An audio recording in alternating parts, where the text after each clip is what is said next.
Hey, what's up? I hope everything is great. Today, damn, bro, we're looking massive. It's all thanks to God, bro. When you start to do things in God's name, you're gonna see bigger results. If you start hitting the gym for God, you're gonna feel stronger. If you start working for God, you're gonna service people in a better way. If we start doing things for God, you're gonna see a crazy difference. So I wasn't gonna talk about that, but that's something that just came to my mind, and it's super true. When you do things for people or for someone different than God, for a customer, it's never gonna be the same as if you do it with the mentality that I'm doing this to serve my Father. And this is an example that I personally used to do, because I used to service customers that were super annoying, and I was say, I hate you. Not like I hate you, but I don't like you. I don't fuck with you. But I'm not doing this service for you. I'm doing this for my Father in heaven. So I will do an amazing job, even though the people were rude. I was an employee at the time, so it's crazy to think that we come all the way from the bottom. So that's the best. Such a blessing. It's the best way to do it, because you are able to see every level and learn, and then you can relate some experiences, and go through go through those levels and be like, damn, bro, everything was meant to be.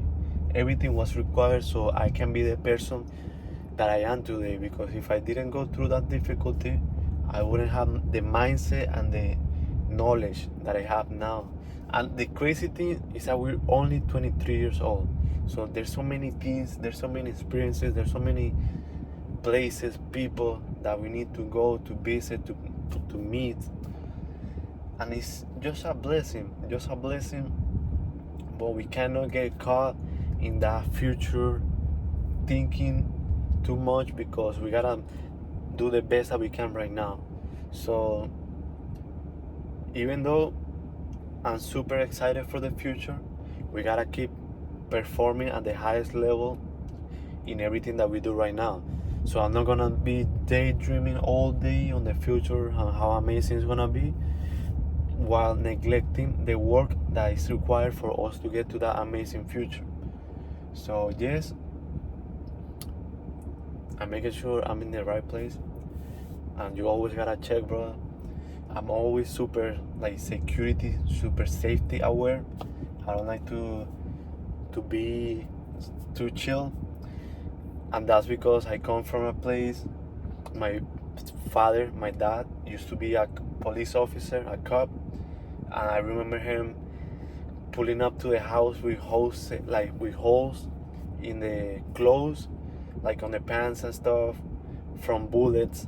I remember being with him and getting shot at the car and the window breaking, and then he had to come out with the fucking gun on the hand, and I'm like, I was super young, I was right there, like looking out of the car.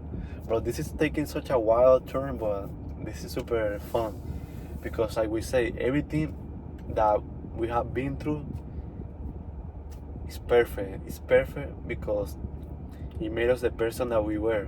So to finish the story of the window, so it was Christmas Eve. Where I'm from, Christmas Eve, the 24th is Christmas. So we were coming back from the ghetto, not gonna lie. My grandma, she doesn't have too many resources, so she lives in the ghetto. So it was just my dad and I. We were coming back. I don't know what happened to my dad. You're a police officer and you're gonna stop on the 24th of December in the ghetto to get gas. We gotta be more professional there.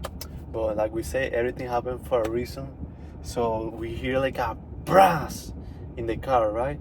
And we see that the window, like the back window, is broken. We're like, damn, what the fuck happened? And we see some people. So there you get people to fill your gas. So you see the people that fill your gas like laughing. So he pulls out with the gun on the hand. He throws This is the most Latin thing that you can do. So he throws some shots at the sky, pa pa pa pa, and I don't remember what he said, but I remember that I was looking like out of the door, like, you know, this is the door. I was like looking out, and he goes like, "Go inside," like super mad. I was like, "Fuck, bro." Imagine if someone like has beef with my dad and he sees me there, bro. Just the head, bro. Just the head coming out of the door. That's an easy shot. That's it. Easy shot. Kill the kid, and then that's game for me, bro. I wouldn't be making this video right here. And it's crazy to think how wild life is. How in a moment you can lose everything. In a moment things can change, like drastic, like super big. I'm thinking for the word like drastically, but whatever, like super in a big way. So I'm happy to share this story with you because I think it's super cool to see that everything is in alignment with the plan that God has for our life. So for that reason, I'm super safety aware because I've been through so many things where, bro, you gotta be aware of your surroundings. You cannot be comfortable. Oh yes, life is good. I'm gonna live. No one is trying to hurt me. No one's trying to get this car for me or whatever I have. But if it comes to that moment, so we have to do everything so we can avoid it. But if someone comes with a gun to get my car and I missed to see him, just take the car, because what's the point of losing your life over a material thing? So a lot of knowledge that we drop in here, and that's something that you get when you are aware, when you are analyzing. I like to analyze, to be present on the moments, on conversations with other people. I listen and I'm like, okay. So he said that when he went to the ghetto, he stopped at the gas station on a holiday date. He was in a dangerous place. Where are you gonna get gas? That's stupid. That's not pretty smart. So because he told me that story, I'm gonna be more careful when I'm on a holiday. If I'm on a random place that I don't know, what am I gonna stop and get gas at night? You see? So I see things like this and I start to analyze it, to think it, to process it, so I can learn from others' experience. And we are always learning. And to finish the video, everything that happens for a reason. So we just gotta trust. It doesn't matter. It might look super bad at the moment. I was super mad that my dad screamed at me that night, but I see that, bro, you gotta be more aware. How the fuck are you gonna stick your head out of the car door when you see your dad putting out the gun and you see the window that just broke? But I was a kid. But that doesn't mean that I can be careless. So everything happens for a reason. We gotta be aware, and we are always learning. So let's keep winning, let's keep improving, and I'll see you guys on the next video and on the top. Let's go.